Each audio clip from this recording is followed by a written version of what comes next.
Dilolostro YouTube channel laha hi le xigodini. Tshikelela kunupu leyi nga tsariwa leswaku subscribe na xitlokwana u fike kona exigodini xa Mampela. Hi bombisa ririmi rero. Kahle xiyimbeleri Benny Mayengani the President murhangaphandle se o konyolola hi mbalelo leri.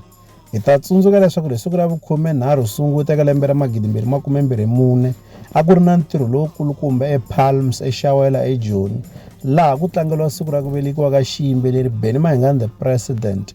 Ku ri ku Benny Mayengani the President va velekiwe hi siku ra vu-11 hikwalaho ka n'hweti ya Sunguti. Se ntirho lowuwani wu endliwe hi siku ra vu-13 laha Benny Mayengani the President va mbali gere ya basketball. Kusuka kwalano ku vi na huwa ka swiyenge swa mabulu laha vanhu vo tala va kombisa leswaku ri xiyimbeleri Benny Mayengani the President mbalelo leriwani vo lo kopela eka xiyimbeleri Mr Post Mr Power siku liyeza ndlulu. Se hi vona Benny Mayengani the President va tlhela va vuya nakambe hi gere leyiwani. Se mi ta swi vona leswaku ri Benny Mayengani the President kahle se vo endlela ku khanya kumbexani se vo konyolola hi ku ambala gere leyiwani. Futhe Gazankulu a yena ku rhula. Leswi a nga ta avelana na n'wina eka Dilolostro YouTube channel. Loko mi nga se subscribe eka channel ya hina hi kombela nseketelo wa n'wina. Ka n'wina mi nga subscribe hi ri xandla ehenhla ka xin'wana na xana. Nseketelo wa n'wina hi wu khensa hi tlhela hi vuyelela.